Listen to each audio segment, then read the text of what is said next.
ಅಲ್ಲಿಂದ ಶುರುವಾಗಿದ್ದು ನನಗೆ ಅದು ಎಲ್ಲ ಅದು ತುಂಬ ಹೈಲೈಟ್ ಮಾಡಿಬಿಡ್ತು ವಿಜುವಲ್ ಆಗಿ ಸಿನಿಮಾದಲ್ಲಿ ಪಾತ್ರ ತುಂಬ ಹೈಲೈಟ್ ಆಗೋಯ್ತು. ಸಾವಿರಾರು ಜನಕ್ಕೆ ಸ್ಫೂರ್ತಿ ಕೊಟ್ಟಿದೆ, ಒಬ್ಬ ಫಿಲ್ಮ್ ಮೇಕರ್ಗೂ ಸ್ಫೂರ್ತಿ ಕೊಟ್ಟಿದೆ. ಗೊತ್ತಾಯ್ತು. ಸ್ವದೇಶ್ ಅಂತ ಬಂದಿದೆ, ಸ್ವದೇಶ್ ಅಂತ ಬಂದಿತ್ತಲ್ಲ, ಅಕ್ನಾಲೆಡ್ಜ್ ನಿಮಗೊಬ್ಬರಿಗೆ ಅಲ್ಲ, ಅಟ್ಲೀಸ್ಟ್ ನಿಮಗೂ ಮಾಡಬೇಕಾಗಿತ್ತು ಒಂದು ಸಿನಿಮಾ ಮಾಡಿದ್ದಾರೆ ಅಂತ. ಜೊತೆಗೆ ಅದೆಲ್ಲವನ್ನು ಬರೆದಂತ ಶಿವರಾಮ್ ಕಾರಂತರಿಗೆ, ಅವಾಗ ಇದ್ರು ಶಿವರಾಮ್ ಕಾರಂತ ಜೊತೆಗೆ, ಅವ್ರಿಗಾರು ಅಕ್ನಾಲೆಡ್ಜ್ ಮಾಡಬೇಕಾಗಿತ್ತು ಅಂತ ಅನಿಸ್ತೀನಿ. ಯಾಕೆಂದ್ರೆ 22 ವರ್ಷ ಆದ್ಮೇಲೆ ಕೂಡ ಇನ್ನೂ ಜನಗಳು ಇದನ್ನ ಜ್ಞಾಪಿಸ್ಕೊಳ್ತಾರೆ, ಇನ್ನೂ ನೆನಪಲ್ಲಿ ಇಟ್ಕೊಂಡಿದ್ದಾರೆ ಪಾತ್ರನ, ಎಲ್ಲರೂ ನೆನಪಲ್ಲಿ ಇಟ್ಕೊಂಡಿದ್ದಾರೆ ಅಂತಂದ್ರೆ ಅಷ್ಟೊಂದು ಲಾಂಜಿವಿಟಿ ಒಂದು ಪಾತ್ರಕ್ಕೆ ಇರೋದು ಕಷ್ಟ ಸರ್ ಅಲ್ವಾ.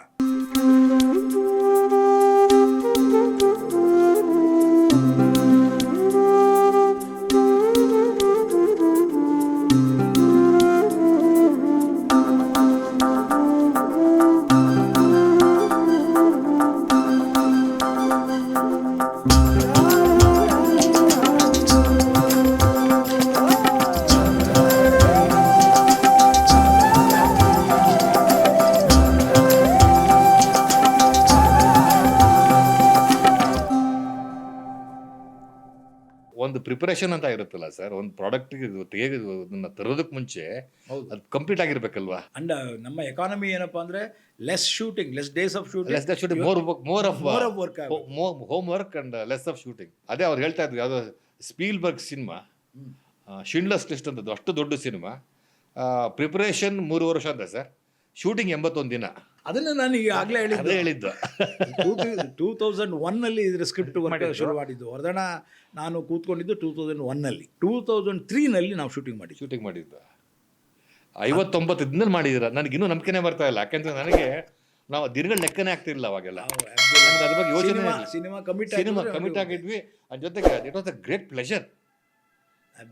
ದಿನ ಆ ಶೂಟಿಂಗ್ ಹೋಗೋ ಬೆಳಗ್ಗೆ ಎದ್ದು ಎಲ್ಲರೂ ಅದೇ ಒಂದು ಮಜಾ ಸರ್, ಎಲ್ಲ ಒಟ್ಟಿಗೆ ಹೋಗ್ತಾ ಇದ್ವಲ್ಲ. ಆ ಜೊತೆಗೆ ಲೊಕೇಶನ್ಗಳು ಅಷ್ಟೇ ಅದ್ಭುತವಾಗಿದ್ವು. ಅದೊಂಥರ ಡ್ರೀಮ್ ವರ್ಲ್ಡ್ ಸರ್, ಅದು ಕನಸಿನ ಲೋಕ. ಅದು ನಿಜವಲ್ಲ ಆ ಲೊಕೇಶನ್. ನಾವು ಬಂಗಾಡಿ ಅಲ್ಲ, ನಾವು ತಿರ್ಗಾ ಆತರ ನಾವು ನೋಡ್ಲಿಕ್ಕೂ ಸಾಧ್ಯ ಇಲ್ಲ. ಆತರ ದೂರದಲ್ಲಿ ಒಂದು ಜಲಪಾತ ಅದೇನು ಅದು ಆ ಮೋಡಗಳ ಮಧ್ಯದಲ್ಲಿ ಒಂದು ಪ್ಯಾಚ್ ಅಲ್ಲಿ ಒಂದು ಜಲಪಾತ ಬೀಳೋದು, ಅದೆಲ್ಲೋ ಆಕಾಶದಲ್ಲಿ ಒಂದು ಜಲಪಾತ ಬೀಳ್ತಂಗೆ ಇರೋದು ಸರ್. ಒಂಥರ ರೇರ್. ಇದು ಎಲ್ಲವೂ ಇನ್ಸ್ಪಿರೇಷನ್ ಕಲಾವಿದರಿಗೆ ಸರ್. ಹೌದು, ಆ ಇನ್ಸ್ಪಿರೇಷನ್ ಜೊತೆಗೆ ಬಿಸಿಲು ಸಖತ್ ಬಿಸಿಲು ಹೊಡಿತಾ ಇತ್ತು. ಸಿಕ್ಕಾಪಟ್ಟೆ ಬಿಸಿಲು, ಭಯಂಕರ ಬಿಸಿಲು. ನನಗೆ ನೀವು ಆ ಬ್ರಿಡ್ಜ್ ಸೀನ್ ಇದೆಯಲ್ಲ ಸರ್, ಬ್ರಿಡ್ಜ್ ಅಲ್ಲಿ ಮಾಡಿದ ಸೀನ್, ಓ ಮೈ ಗಾಡ್, ಅದಂತೂ ಮಳೆ ರಿಯಲ್ ಮಳೆನೂ ಇತ್ತು, ನೀರು ಮಾಡಿದ್ವಿ. Memorable sir. ಅದು ಒಂಥರ ಪಾತ್ರದ ಇದನ್ನ ಅಲ್ಲಿ ಹಿಡಿದು ನಿಲ್ಲಿಸ್ಬಿಡ್ತದೆ ಆ ಪಾತ್ರನ. ಅವನು ಪಾಪ ನಿಜವಾಗ್ಲೂ DC ಬಂದಾಗಿನ ಸೀನ್ ಇದೆಯಲ್ಲ, ಎಷ್ಟು ಚೆನ್ನಾಗಿ ಅದು ಮೂವ್ ಆಗ್ತಾ ಹೋಗಿ ಕೊನೆಗೆ ಇವನ ಮೇಲೆ ಬಂದು ಅದು ಎಂಡ್ ಆಗುತ್ತೆ. ಇಡೀ ಇದು ಬಹಳ ಚೆನ್ನಾಗಿದೆ, ಬಹಳ ಚೆನ್ನಾಗಿದೆ. ತುಂಬಾ ಒಬ್ಬ ಕಲಾವಿದನಿಗೆ ಜರ್ನಿನಲ್ಲಿ ತುಂಬಾ ರೇರ್ ಪಾತ್ರಗಳು, ರೇರ್ ಆಪರ್ಚುನಿಟೀಸ್ ಕೂಡ ಇವೆಲ್ಲ. ತಿರ್ಗಾ ನಮಗೆ ಆ ಪಾತ್ರದ ಬರೀ ಪಾತ್ರಗಳು ಮಾತ್ರ ಅಲ್ಲ, ಆ ಅನುಭವ ಇದೆಯಲ್ಲ ಆ ಪಾತ್ರ ಜೊತೆಗೆ ಆ ಶೂಟಿಂಗ್ನ ಅನುಭವ ಆಗಲಿ, ಅದೇ ಒಂದು ಭಾಳ ಅದು ಕೂಡ ಭಾಳ ಅಪರೂಪ. ಸಿಗಲ್ಲ. ಈಗ ಇವರು ರಾಮೇಶ್ವರಿ ವರ್ಮಾ ಹೇಳ್ತಾ ಇದ್ರು, ಶೂಟಿಂಗ್ ಎಲ್ಲ ಆದಮೇಲೆ ನಾನು ಅವಿನಾಶ್ ಆಮೇಲೆ ಗೌರಿಶಂಕರ್ ಮಾತಾಡ್ತಾ ಕೂತ್ಕೊತಿದ್ವಿ ಅಂತ. ಹೌದು, ಡಿಸ್ಕಷನ್ ಯಾವ್ದ್ರ ಬಗ್ಗೆ ಅಂದರೆ ಇದ್ರ ಬಗ್ಗೆನೇ. ಇವತ್ತು ಏನು ಮಾಡಿದ್ವಿ, ನಾಳೆ ಏನು ಮಾಡ್ತಾ ಇದ್ದಾರೆ, ಇದೆಲ್ಲ ಒಟ್ಟಿಗೆ ಅಲ್ಲಿ ಕೂತ್ಕೊಂಡು ಒಂದು ಅರ್ಧ ಗಂಟೆ 1 ಗಂಟೆ ಮಾತಾಡ್ತಿದ್ವಿ ಶೂಟಿಂಗ್. ಅದು ಹೆಂಗಿತ್ತು ಅಂದರೆ ಎಲ್ಲರೂ ಕೂಡ ಬೇರೆ ಏನು ಮಾತಾಡ್ತಿರ್ಲಿಲ್ಲ ಅಲ್ಲಿ.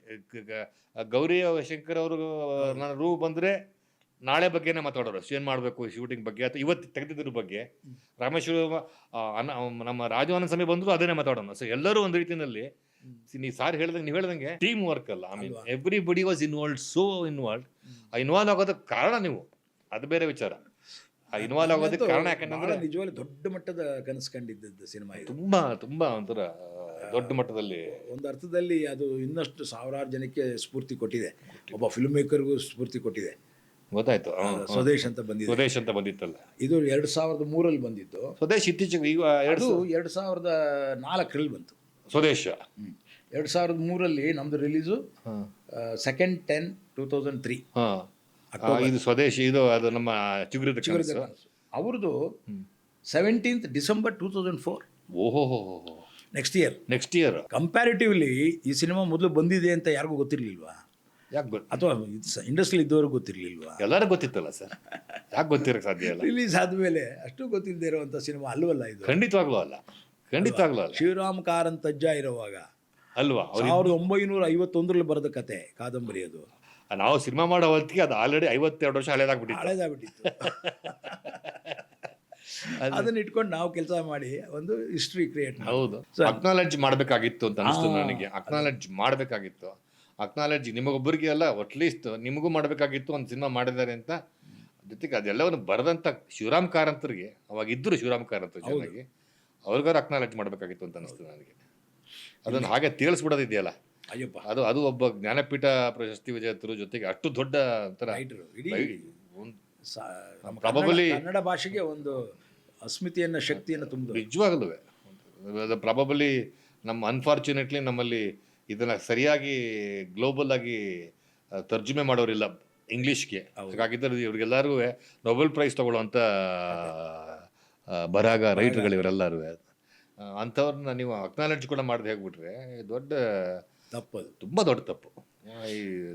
ಅದೇ ನಾವು ಪ್ರತಿ ಸಲ ಏನು ಮಾಡ್ತೀವಿ, ಕನ್ನಡಿಗರು ಔದಾರ್ಯವಾಗಿ, ಭಾಳ ಔದಾರೀಕರಣ ನಮ್ದು. ಯಾವಾಗ ಔದಾರ್ಯ ಓಕೆ ಸರ್, ಬಟ್ ನಮ್ಮ ತನವನ್ನು ಉಳಿಸ್ಕೊಳ್ಬೇಕು ಅಂತಂದ್ರೆ ಔದಾರ್ಯನ್ನ ಆಗಲ್ಲ ಸರ್. ಗಟ್ಟಿಯಾಗಿ ಹೇಳಬೇಕಾಗತ್ತೆ ಸರ್. ನಮ್ಮ ಪ್ರಾಬಬಲಿ ನಮಗೆ ಅದೊಂದು ದೊಡ್ಡ ವೀಕ್ನೆಸ್ ಕೂಡ ಅನ್ಸುತ್ತೆ ನಮ್ಮ ಕನ್ನಡಿಗರಿಗೆ. ಈ ಔದಾರ್ಯ ಅನ್ನೋದು ಒಂದು ಲಿಮಿಟನ್ನು ದಾಟಿ ಹೋಗ್ಬಿಡುತ್ತೆ. ಯಾವತ್ತು ಒಗಡನೆ ಇರ್ಬೇಕು ನಾವು. ಎಲ್ಲ ಒಂದ್ ಕಡೆ ನಾವು ಅಸೆಪ್ಟ್ ಮಾಡ್ಕೋಬೇಕು ಅಂದಾಗ ಸ್ವಲ್ಪ ಜೋರಾಗಿ ಹೆಜ್ಜೆ ಇಟ್ಟು ಇದು ಮಾಡ್ಬೇಕು ಸರ್. ಟೇಬಲ್ ಕುಟ್ಟಿ ಹೇಳ್ಬೇಕಾಗತ್ತೆ, ತಪ್ಪೇನಿಲ್ಲ ಅದರಲ್ಲಿ. ಇದು ಈ ಮಾತುಕತೆಯ ಮೂಲ ಆಶಯ ನನಗೇನಪ್ಪ ಅಂತಂದ್ರೆ, ನೀವು ಕಾದಂಬರಿ ಓದಿದ್ದೀರಾ. ಕಾದಂಬರಿ ಎಷ್ಟರ ಮಟ್ಟಿಗೆ ಇನ್ಫ್ಲೂಯೆನ್ಸ್ ಆಯಿತು, ಅಥವಾ ಚಿತ್ರಕಥೆ ಅದರ ನಂತರ ಬಂದಂಥ ಸಿನಿಮಾ, ಈ ಮೂರು ಸಂದರ್ಭಗಳಲ್ಲಿ ಮೊದಲನೇದು ಕಾದಂಬರಿ, ಹೌದು, ಆಮೇಲೆ ಚಿತ್ರಕಥೆ, ಆಮೇಲೆ ಸಿನಿಮಾ. ಈ ಮೂರು ಚೇಂಜ್ ಓವರ್ನಲ್ಲಿ ಶಾನುಭೋಗನ್ನ ನೀವು ನಾವಲಲ್ಲಿ ಕಂಡ ಬಗೆ, ಅಥವಾ ಚಿತ್ರಕಥೆಯಲ್ಲಿ ಕಂಡ ಬಗೆ, ಅಥವಾ ಸಿನಿಮಾದಲ್ಲಿ ಕಂಡ ಬಗೆ? ನನಗೆ ಆ್ಯಕ್ಚುಲಿ ನಾವು ಚಿಗುರದ ಕನಸು ಕತೆ ಓದಿದಾಗ ಶಾನುಭೋಗ್ ಅವ್ರದ್ದು ನನಗೆ ಈ ಕತೆ ಓದ್ತಾ ಇದ್ದೆ ಹೊರತು ನಾನು ಶಾನುಭೋಗ್ರನ್ನ ಅಷ್ಟು ಗಮನ ಹರಿಸಲೇ ಇಲ್ಲ, ನನಗೆ ಬರಲೇ ಇಲ್ಲ. ಅಂದರೆ ಇತ್ತು, ಪಾತ್ರ ಇತ್ತು ಅಲ್ಲ, ಅಷ್ಟೇ ಇತ್ತು, ಪಾತ್ರ ಇತ್ತು ನನಗೆ. ಅದು ಯಾಕೆಂದ್ರೆ ನನಗೆ ಮುಖ್ಯವಾದ ಪಾತ್ರ ದಾರಿ ಅದು ಆ ಲೈನ್ ಮೇಲೆ ನಾವು ಶಂಕರನ ಮೇಲೆ ಹೋಗ್ತಾ ಹೋಯ್ತು ಹೊರತು ನನಗೆ ಶಾನುಭೋಗ್ ಅವ್ರದ್ದು ಒಂದು ಪಾತ್ರ ಬರುತ್ತೆ ಹೋಗುತ್ತೆ ಅಂತ ಯೋಚನೆ ಮಾಡಿದೆ ಹೊರತು. ಚಿತ್ರಕಥೆಯಲ್ಲಿ ಎಸ್ ಹೇಳಿದಾಗ ಎಸ್, ಬಟ್ ಶೂಟಿಂಗ್ ಮಾಡ್ಬೇಕಾದ್ರೆ ನನಗೆ ಗೊತ್ತಾಗಿದ್ದು ಅಲ್ಲಿವರೆಗೂ ಗೊತ್ತಾಗಿಲ್ಲ. ನಾನು ಶೂಟಿಂಗ್ ಮಾಡ್ಬೇಕಾದ್ರೆ ಅಫ್ಕೋರ್ಸ್ ನನಗೆ ನೀವು ಹೇಳಿದ್ರಿ ತುಂಬ ಮುಖ್ಯ ಪಾತ್ರ ಅಂತ, ಬಟ್ ನಾನು ಕತೆ ಓದಿದ್ದೆ, ಬಟ್ ನನಗೆ ಎಸ್ ಇದೇ ಪಾತ್ರ ಒಂದು ಅಂತ. ಬಟ್ ನಾನು ಶೂಟಿಂಗ್ ಮಾಡಿದಾಗ ನನಗೆ ಯಾವತ್ತು ನೀವು ಮೊದಲನೇ ದಿನ ಈ ಪಾತ್ರ ಅದನ್ನು ಫಸ್ಟ್ ಸೈಕಲ್ನಲ್ಲಿ ಹೊಡ್ಕೊಂಬರ್ತಾ ಇರೋದು ಎಂ ಕೆ ಭಟ್ಟ ಅವರು, ಅಲ್ಲಿಂದ ಶುರುವಾಗಿದ್ದು ನನಗೆ. ಅದು ಎಲ್ಲ ಅದೊಂದು ತುಂಬ ಹೈಲೈಟ್ ಮಾಡಿಬಿಡ್ತು ವಿಜುವಲ್ ಆಗಿ. ಸಿನಿಮಾದಲ್ಲಿ ಪಾತ್ರ ತುಂಬ ಹೈಲೈಟ್ ಆಗೋಯ್ತು. ಅದು ಅನ್ಕೊಂಡಿರಲ್ಲ ನಾನು ಇಷ್ಟು ಹೈಲೈಟ್ ಆಗುತ್ತೆ ಅಂತ. ಯಾಕೆಂದರೆ 22 ವರ್ಷ ಆದ್ಮೇಲೆ ಕೂಡ ಇನ್ನೂ ಜನಗಳು ಇದನ್ನು ಜ್ಞಾಪಿಸ್ಕೊಳ್ತಾರೆ, ಇನ್ನೂ ನೆನಪಲ್ಲಿ ಇಟ್ಕೊಂಡಿದ್ದಾರೆ ಪಾತ್ರನ. ಎಲ್ಲರೂ ನೆನಪಲ್ಲಿ ಇಟ್ಕೊಂಡಿದ್ದಾರೆ. ಅಷ್ಟೊಂದು ಲಾಂಜಿವಿಟಿ ಒಂದು ಪಾತ್ರಕ್ಕೆ ಇರೋದು ಕಷ್ಟ ಸರ್, ಅಲ್ವಾ? ಹೌದು, ಅಷ್ಟೊಂದು ಲಾಂಜಿವಿಟಿ ಒಂದು ಸಿನಿಮಾ ಅವ್ರಿಗೆ ಇಂಪ್ರೆಸ್ ಮಾಡದೆ ಹೋದರೆ ಪಾತ್ರಕ್ಕೆ ಹೆಂಗೆ ಲಾಂಜಿವಿಟಿ ಸಿಗಕ್ಕೆ ಸಾಧ್ಯ? ಆ ಸಿನಿಮಾ ಅಷ್ಟೊಂದು ಅವ್ರಿಗೆ ಇಂಪ್ಯಾಕ್ಟ್ ಮಾಡಿದಾಗಲೇ ಅಲ್ಲಿ ಪಾತ್ರಗಳು ಅವ್ರಿಗೆ ಮರೆಯಕ್ಕೆ ಸಾಧ್ಯ ಇಲ್ಲ. ರೆಫರೆನ್ಸ್ ಹೇಳಿದಾಗ ಎಂ ಕೆ ಮಠಂದು ಒಂದು ಚಿಕ್ಕ ಪಾತ್ರ ಅದು. ಹೌದು ಸರ್, ವಿಚಿತ್ರ ಪಾತ್ರ.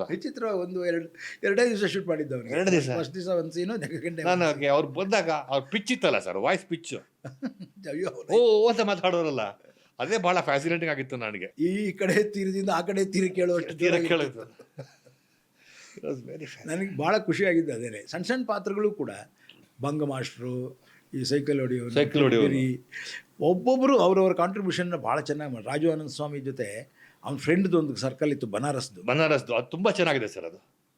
ಅದನ್ನು ಜಯಂತ್ ಭಾಳ ಚೆನ್ನಾಗಿ ಎಕ್ಸ್ಪ್ಲೈನ್ ಮಾಡಿದ್ರು. ಹೇಗೆ ಭಾಷೆ, ನಮ್ಮ ಕನ್ನಡ ಸಿನಿಮಾ ಹೇಗೆ ಉಳಿಯುತ್ತೆ, ಭಾಷೆಯಲ್ಲಿ ಎಷ್ಟು ಚೆನ್ನಾಗಿ ತೊಗೊಂಡಿದ್ವಿ. ಅಲ್ಲಿ ಹಿಂದಿ ಮಾತಾಡೋರ ಮಧ್ಯೆ ಕನ್ನಡ ಮಾತಾಡ್ತಾ ಇತ್ತು, ಕನ್ನಡ ಮಾತಾಡಿದ್ದು ಅವ್ನಿಗೆ ಅರ್ಥ ಆಗ್ತಿತ್ತು, ಅವ್ನು ಇವನಿಗೆ ಅರ್ಥ ಆಗ್ತಿತ್ತು. ಭಾಳ ಬ್ಯೂಟಿಫುಲ್ ಅಲ್ವಾ ಸರ್ ಅದು? ಆ ಸೀನ್ಗಳೆಲ್ಲ ಹಂಗಂಗೆ ಇದೆ. ಅದನ್ನೇ ಅನಲೈಸ್ ಮಾಡ್ತಾ ಇದ್ದಾರೆ, ಭಾಳ ಚೆನ್ನಾಗಿ ಹೇಳಿದ್ರು ಅದನ್ನು. ತುಂಬ ಚೆನ್ನಾಗಿತ್ತು. ಮೇ ಬಿ ನಾವು ಇನ್ನೊಂದ್ಸರಿ ಅದನ್ನು ಮಾಡಬೇಕಾಗಿತ್ತು, ರಿಲೀಸ್ ಮಾಡಬೇಕಾಗಿತ್ತು ಅಂತ ಅನ್ಸುತ್ತೆ ಕೆಲವು ಸರಿ ನನಗೆ.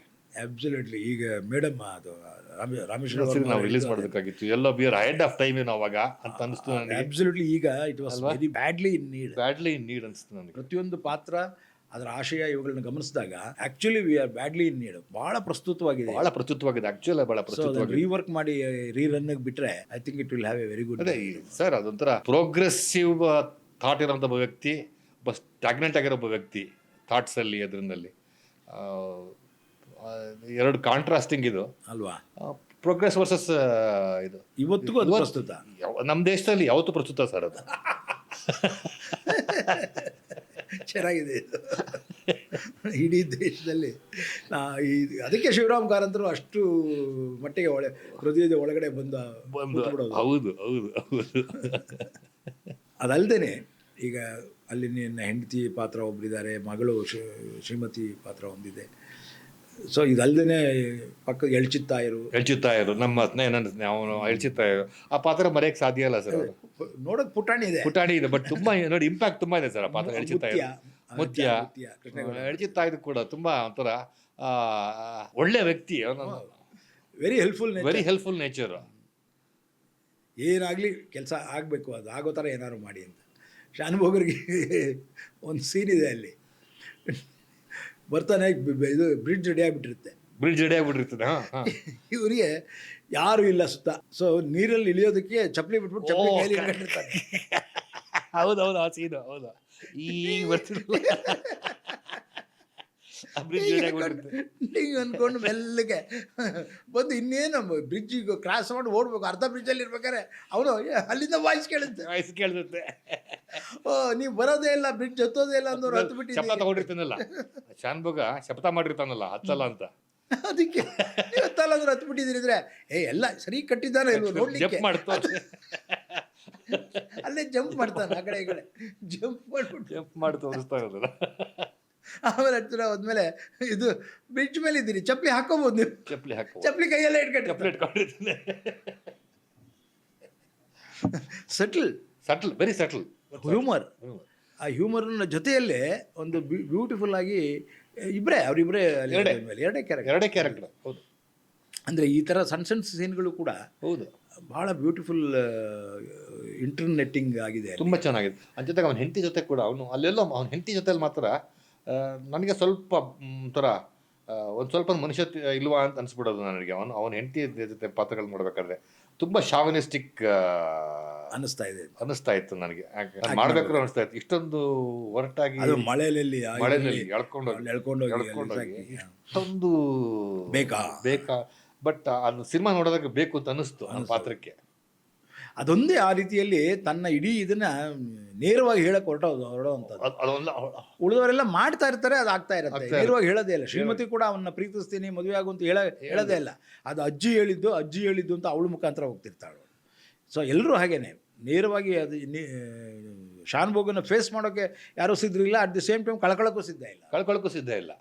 ಸೊ ಆ ರೀತಿಯಲ್ಲಿ ಅದೆಲ್ಲ ಪ್ರಾಬಬಲಿ ಅದೊಂಥರ ಆ ಫ್ಯೂಡಲ್ ಸಿಸ್ಟಮ್ನ ಒಂದು ಅದು ಯಾವ ಒಂದು ಕೊಂಡಿ ಹಂಗೆ ಉಳ್ಕೊಂಡು ಅಲ್ವಾ. ಭಯ ಅನ್ನೋದು ಅದನ್ನ ಒಂಥರ ಅಪೋಸ್ ಮಾಡಬೇಕು ಅಂತ ಆಸೆ ಇದ್ರೂ ಕೂಡ ಅಪೋಸ್ ಮಾಡೋಕೆ ಆಗದೆ ಇರೋಂಥ ಹೆಲ್ಪ್ಲೆಸ್ನೆಸ್ ಇರುತ್ತಲ್ಲ ಆ ರೀತಿಯಲ್ಲಿ, ಅದು ಇರುತ್ತೆ. ಅದ್ರ ಜೊತೆಗೆ ಆ ಮಗಳ ಬಗ್ಗೆ ಅವನು ಆ ಪೊಸೆಸಿವ್ನೆಸ್ ತುಂಬ ಚೆನ್ನಾಗಿದೆ, ಭಾಳ ಬ್ಯೂಟಿಫುಲ್. ಅಂದರೆ ಅವನು ಪ್ರೀತಿಸ್ತಾನೆ, ಪ್ರೀತಿಯನ್ನು ಕರೆಕ್ಟಾಗಿ ತೋರಿಸ್ಕೊಳ್ಳೋದಿಲ್ಲ ಅವನು. ಪ್ರಾಬಬಲಿ ಅವನಿಗೆ ಅದೆಲ್ಲೋ ಆ ಥರ ತುಂಬ ಇಲ್ಲ, ಅವನು ಇಡೀ ಇದ್ರಲ್ಲಿ ಬಂದ್ಬಿಡುತ್ತೆ. ಯಾವಾಗ ಅವನಿಗೆ ಬ್ರಿಡ್ಜನ್ನ ತಾನು ಇಟ್ಟ ಡೈನಮೈಟಿಂದ ಬ್ರಿಡ್ಜಲ್ಲಿ ಬಾಂಬು ಎಕ್ಸ್ಪ್ಲೋಡ್ ಆಗೋದ್ರೊಳಗೆ ಅಷ್ಟರಲ್ಲಿ ಅವಳನ್ನು ಕರ್ಕೊಂಡು ಅವನು ಹೀರೋ ಅಲ್ಲಿ ಎತ್ಕೊಂಡು ಔಷಧಿ ಕೊಡ್ಸೋಕ್ಕೆ. ಹೌದು. ಅಯ್ಯೋ, ಈಗ ಅವಳು ಎತ್ಕೊಂಡೋಗಿ ಅಲ್ಲಿ ಬ್ಲಾಸ್ಟ್ ಆದ್ರೆ ಹೋಗೇ ಬಿಡ್ತಾಳಲ್ಲ ಅವಳು ಅಂತ ಹೋಗ್ಬಿಡ್ತಾನೆ. ಅಲ್ಲೇ ಒಂದು ಚೇಂಜ್ ಓವರ್ ಆಗೋದು. ಕಡೆನಲ್ಲಿ ಹುಚ್ಚನೇ ಆಗ್ಬಿಡ್ತಾನಲ್ಲ, ಅಲ್ಲೆಲ್ಲ ಜೋಡಿಸ್ತಾರೆ.